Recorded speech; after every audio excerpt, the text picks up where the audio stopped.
Welcome to Stirring Strength.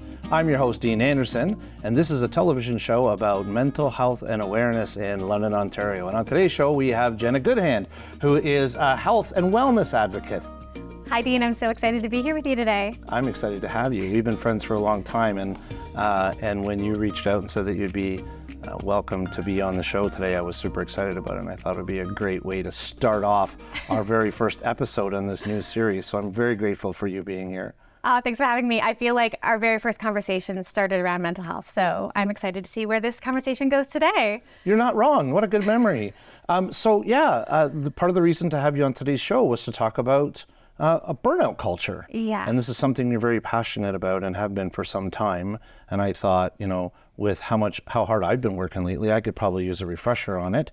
But I would love for you to talk to a little bit about what makes you so passionate about this, or tell us a little bit about, let's start with what is burnout culture. Absolutely. So one thing I want to share is that burnout could be someone who also has depression, but it's not necessarily depression. And sometimes we kind of clump that in together. So burnout is when you have been experiencing stressors over and over and over again. So you've got stress, but you're not actually dealing with it. So over time, as you can imagine, even just the name itself, burnout, right? You are exhausted, you're depleted, your body is not keeping up with the day-to-day activities. And so it obviously will affect your mental health, your physical health, your emotional health, maybe your spiritual health, your relationships. So it really kind of floods into all areas of your life. And if you don't kind of take note of it, by the time you kind of do get to a point where life says, hey, you got to look at me, there's a lot of things that have created more kind of chaos or challenges in your life. So I'm really passionate to talk about it because I think that a lot of us don't recognize maybe that we are experiencing burnout, how to deal with it, that some of it actually is not our fault. Sure. Right? We live in a burnout hustle culture that really imposes a lot on us. So some is external and some is internal. And how do we kind of look to both of those to decide how to take care of ourselves? Okay, so I know that there's some personal stuff that we're going to talk about after. I'm looking forward to that. But if you were talking to the audience today about what might be some of the early warning signs, or what are the things that people would look for to understand? Because I know that sometimes people have burnout, they don't even know they have burnout. They just, like you said, there's other things that they go, oh, that's the problem, or something else is going on in their life. So how would somebody help to identify that? Yeah, so there's a couple things. One would be are you still engaging in things that bring you joy, that are your choice as well? Burnout often goes with hustle, which is this never ending, gotta complete, gotta be better. Maybe not even that attitude, but just the list of your to-dos, the responsibilities, the roles, they just compile on each other. So burnout comes when doing your day-to-day activities is really, really hard. You're really mentally pushing yourself, right? Maybe physically pushing yourself, depending on where that's going. And so it's identifying I don't feel well, or this idea of thinking to the future, when am I going to get that break, right? When you're I can't see the break, that feeling of oh my gosh, I don't know when I'm going to get that time to do nothing. Yeah. So when you're I really need to do nothing, that's usually a sign that you're burnt out. And one of the things that I think is so important is, there's different groups of people who actually don't get the chance to take that break. Right? Some people live in a constant state of stressors, and their ability to, tend to their stressors to avoid burnout is honestly nearly impossible, perhaps given on their living circumstances or marginalized communities or just society, right? So have you heard the analogy of the frog in the pot? Yeah. So, and not that we want to, no frogs harmed in the making of this show. In the process of the idea is that a frog put in a pot with cold water, because it's cold-blooded. As you turn the temperature up, the frog won't move. It will stay in the pot till it comes to a boil, and then the frog will end up, passing as a result of staying in the pot, because it just doesn't know any better. And I think that burnout and burnout culture is just that's the epitome of it. It's this idea that we kind of get going, and then while we're going, we're well, this is normal. This is what I always do. This is what happens. But then the warning signs, like you're saying, are I feel overwhelmed. Something's different. Something's not right. I'm not enjoying it the way I used to. Yeah, ideally, a stress would happen, and then we would have something that completes the I'm safe now. I'm okay. Right. And a lot of us aren't getting that. So we might go to work and there's people that cause us stress there, or maybe our job is just really stressful because we're helping people or giving a lot, but then we go home and we just kind of crash and then get up and do it again. Nothing and no one is saying like, you're okay, you're safe, like we can start again. So you're not getting those like mini healings in between. And so then when you finally do kind of get to a place where for a lot of people, it's their body just stops, right? They start to have health problems that prevent them from going and going. But then you're using that time to just kind of get a little bit better to get back into the going and going and going again. So what I really want to encourage people to do is try to, nurture those stresses on a daily basis and recognize that stress can be positive and negative. We always think of like, it's just negative, but having an exciting life can be exhausting, right? You might love what you do, but it's also, important to have those times to just like calm down, regulate your nervous system. Right. Yeah. Right. I've recognized times in my past when there's probably a level of burnout happening and then taking a break, and at the end of that break, still not feeling rejuvenated. Do you have anything to comment on that or what, Yeah, well, I think we hear all the time people go on vacation and they come back and they're like, I need a vacation for my vacation. Yeah. Or Guilty. Guilty. I'm an adventure guy. I want to go and see all the things. I travel around and do all this stuff. And then I'm like, I just went and ran all over. Because you like need to get up the steam. Right? Yeah. And usually you come back and there's all this work that didn't get done while you were gone. Right. So yeah, I think it's like, for you, when do you notice that burnout's kind of coming into your life? I think it's more of, it would be like an exhaustion. I know days when I get up and I feel, the best way to describe it would be the opposite of flow. When you feel flow and you're just like, everything's going and you're doing and and then all of a sudden you're in this thing where it's just kind of walking in the mud. Yeah. And it's just like, and it's not that I get to, it's I have to. There's a difference between getting to and having to. When I have to do that thing, I have to do this. And things that I would normally enjoy are a little more difficult and it takes a little more energy to get into. Yeah. But then I also am the type of person who will put all of these expectations on myself and set all of these things that I'm going to do and all these goals and objectives. So I don't have a choice now because I've made a commitment here or a commitment there and I just follow through on those commitments. And then it's like, and then it's like that, I got to do this thing. That's when then I feel that you said something about kind of being like a depressive state. It almost feels like that. Not quite depressive as in the fact of like I'm sad or suicidal or anything like that. It's more just this. It's more external, I would say. It's more like a frustration with that's messed up and I don't like that. And this I don't want to do that. It's not an internalized like depression is where I'm something wrong with me. Do you know what I mean? Yeah. So you used like two really great words, expectations and choices. And those are so intertwined with burnout, right? Because it's like you're a motivated, inspiring person who wants to make a difference and you're creative. So you're always coming up with new things that are your choice, right? You're choosing to bring things into your life that are meaningful, which creates expectations. And so burnout, I guess maybe, one of those differences is that you need space from the expectations, but you've created them. And so I think it's, allowing ourselves some grace and to be okay with saying, you know what, maybe I wanted to do this by this date, but maybe it's got to be next year, right? And that's really hard. And especially when you've told the world, I'm going to do this. And you're like, okay, well, I know that there's this saying a lot in like spaces of motivation is, oh, we'll sleep when we're dead. Well, yeah, but like, wouldn't you like to die later? Right. Right. And so sleep now, right, to prevent your body from this overwhelm because, we live so much in our heads, but our body is experiencing everything our mind is going through. And it really is where it shows up for a lot of people that they have burnout is because they've been pushing their body through the power of their mind for so long that their body just revolts. I heard a lot of the grace. My brain goes right to self-compassion. That idea of recognizing I'm a human. I can't do it all the time. And we need to implement that on a regular basis.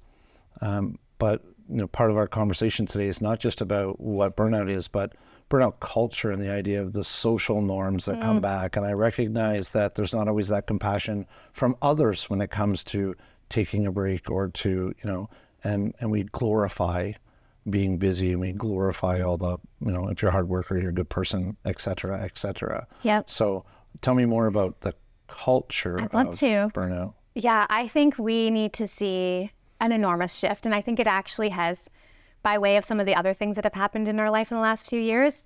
Oh, yeah. It's happened itself, right? Yeah. People can work from home. People are requesting that they have a certain level of ability to take care of the things in their life instead of prioritizing work, right? And so I think as we're shifting, companies are going to have to adapt to that, because there's the people that are going to work for them are going to say, hey, I need to be able to take some time off to see my kid in their Christmas play. I just don't feel well today, and I want to stay home and work from my laptop in bed. And I think that what I love about that is people are speaking up for themselves, regardless of what they think the impacts might be. Because the fear would be, right, that your person doesn't see you as qualified, not committed. But the reality is, like, at the end of the day, it's your life. Like I really do look at organizations as working for their people. You have to, your people are the people who are helping you fulfill your goal and your dream. So what are you going to do to help them? So I am really passionate about learning, how do we bring this into the workplace, especially because most of us have to work in some capacity. How do we make it so that getting up and going to work isn't the biggest stressor of our life, and could be nurturing, right? So, you know, even in some of the newer projects and companies, I'm very adamant about, like, take time. Like, you start the day when you want to start the day, unless you've committed for some specific reason.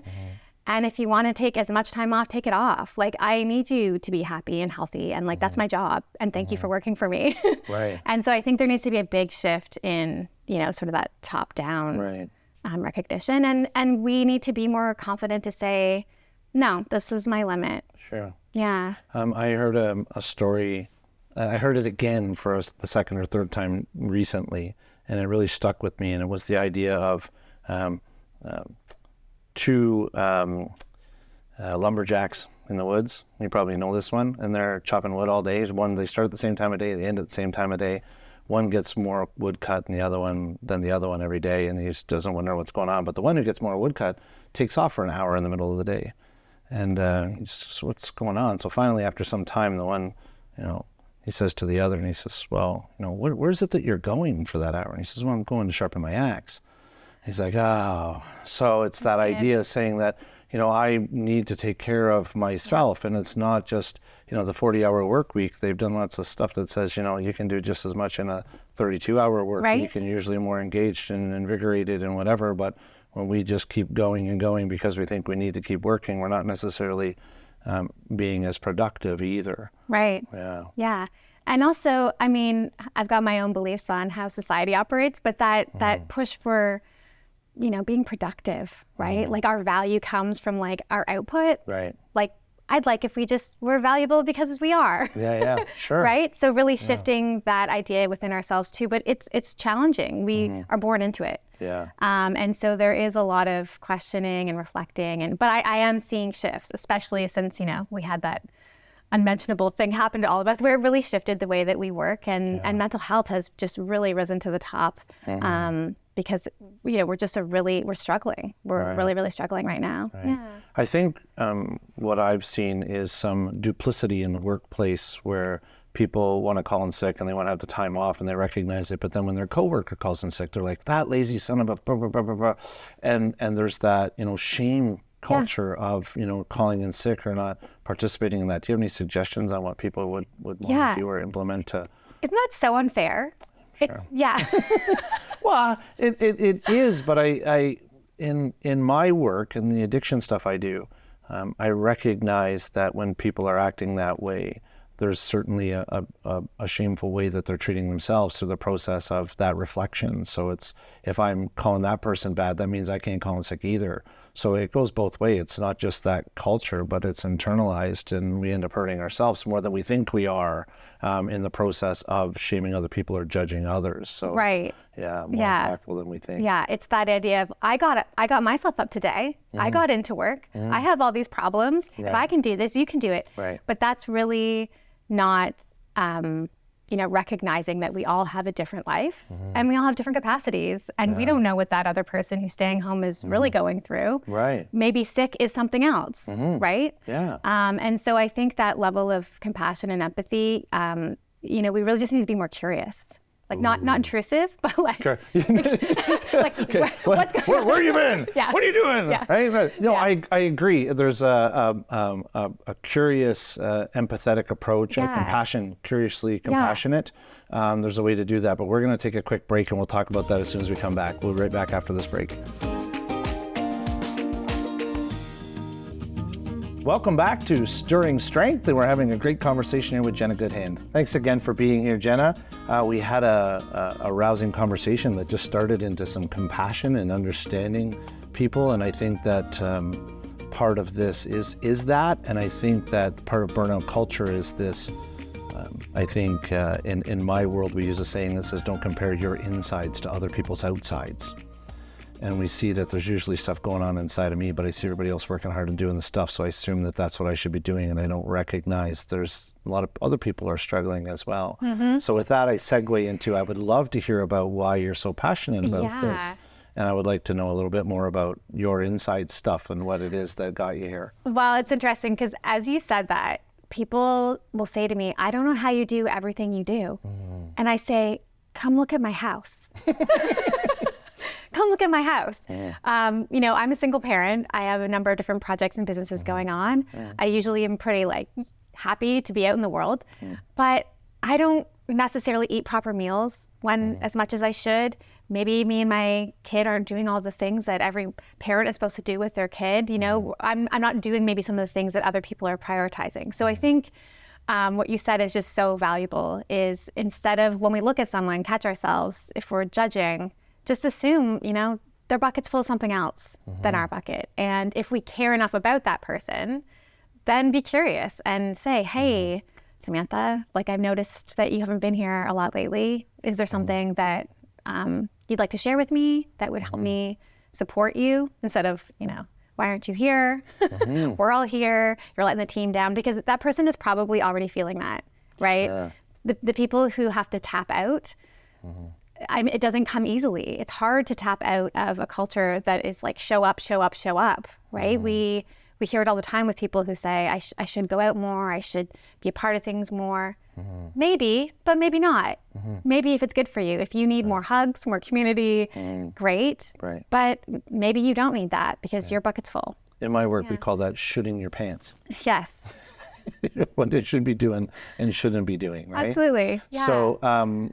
So what makes you so passionate about this? What's directed you? I recognize you saying that there's more than meets the eye, and I'm the same, and people say the same thing to me. Why do you get to sense? Well, it comes out in other ways, and there's other things that aren't in line, and that doesn't mean the same thing. Right. But there's certainly something that normally drives somebody to be passionate about this. And what is it? Yeah. So I feel really blessed that I actually had deep depression when I was a younger person in high school.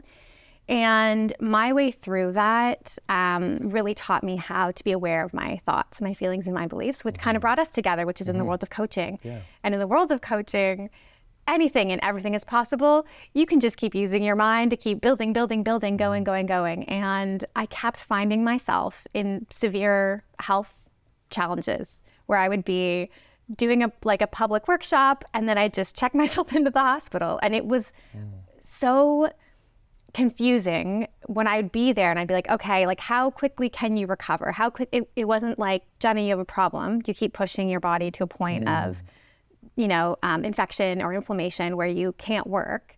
And finally, after, 3 or 4 times of this repeat physical problem I was having, I really had this almost intervention with myself, which was you don't have permission to keep going if you can't manage these other things.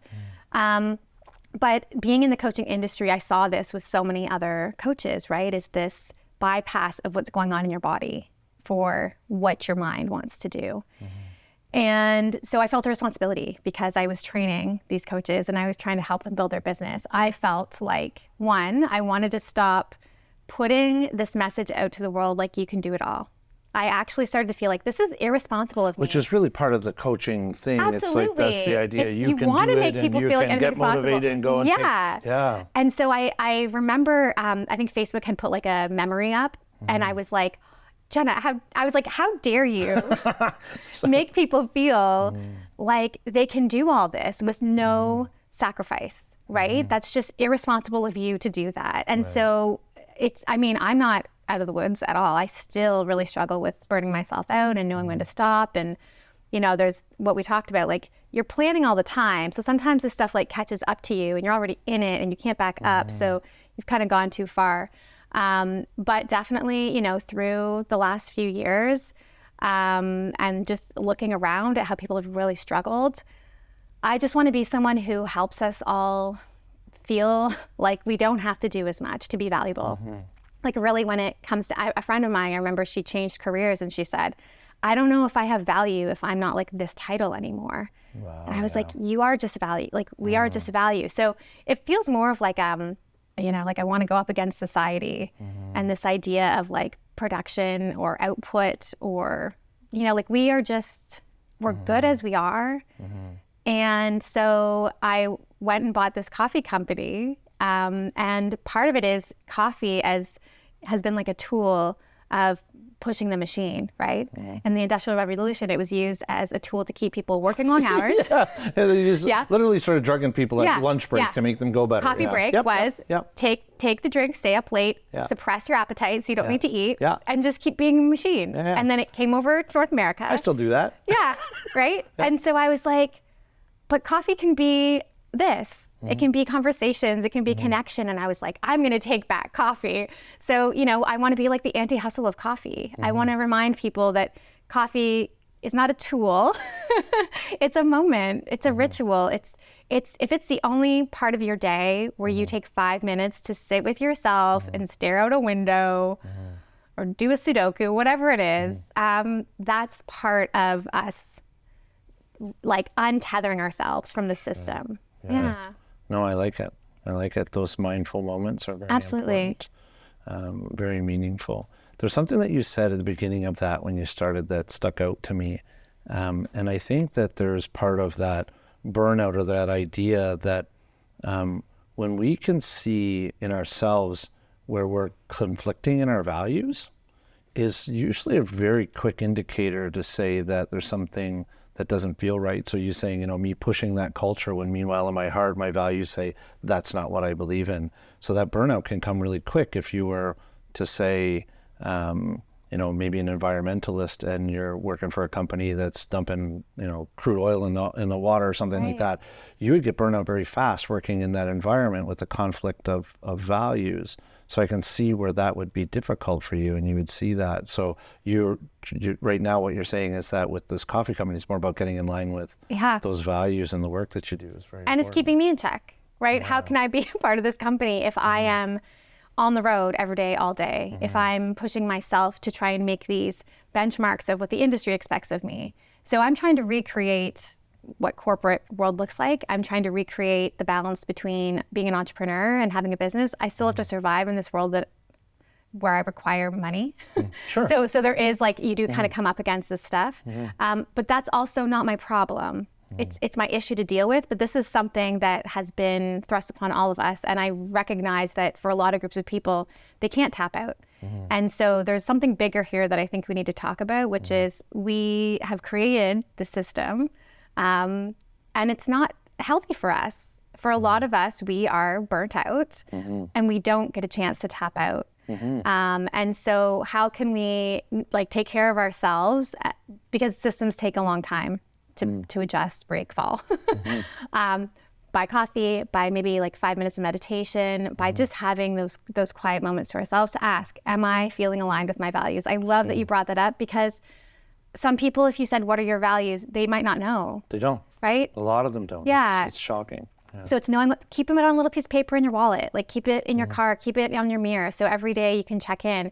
I recently realized like fun is such an important value to me. Like if I'm not having fun, why am I here? Like I really struggle with that. And I realized I'm building a company at such a pace that the fun's been taken out. So I'm trying to, I can't get rid of the whole thing, but I can start to insert it, and I can like find ways to bring it back into the mix. So I think that that's really important. Sure. Yeah. Yeah. I see the value in all that, and I'm wondering, we got a couple of minutes left, but I would love to know, is there something that you recognize throughout your life that led you to that need to be the person sitting in the hospital saying, I got to heal real quick and get out of here.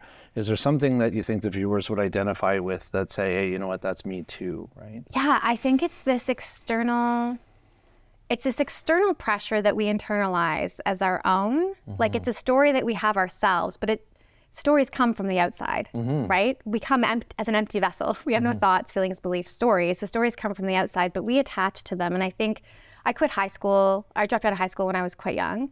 And it took me a long time to decide that higher education was for me. But I think I always had this feeling like I had to catch up. Like I wasn't where my peers were. Like I wasn't doing what I was supposed to be doing. And so even though eventually I had all the little things, it was still this feeling inside of me, which was like, you're not where you're supposed to be. By this age, you should have this. By this age, and I think that is really relatable to people. What I want people to think about is, whose story is this that you're chasing? Whose story are you trying to live up to? And do you want that story anymore? Maybe the story did serve me for a while because it lit a fire under me to catch up or to achieve some things that I do like. But I can let that go, right? So it's really, really being present with like, what am I saying to myself? Where did that come from? Can I let it go? Maybe letting it go is really scary. Maybe you don't know what comes next, but we can always like try something for a day. You could walk around the world imagining yourself to be someone else and then just change it the next day if you didn't like it. So I think it's like having that playfulness with your own storyline, right? Sure. Yeah. Sure. I loved the analogy of being on a boat, and the wake from the boat doesn't push it. It doesn't make you go forward, but we all do. We all look back like, this is what's pushing me. It's the wake, and it's like, wake's got nothing to do with it. That's the residual effect of what I've done. Right. And our pasts are the same. We look back on it and we go, oh, well, that must be it. So that has to drive me where I'm going. It's like, no, I can turn the boat and go anywhere I want, and I can make those changes, and I can change the narrative or change the story to whatever it is that I want it to be, and that's pretty powerful. At any point. At any point, right? So identify in my own life. One day I woke up and I thought, I decide who I am. Right? No one else does, right? So I get to do that, and it's wonderful. So in a couple of seconds, if you could give one tip of advice to the viewers at home for how to make sure that they're taking care of that burnout or taking care of their needs, what would it be?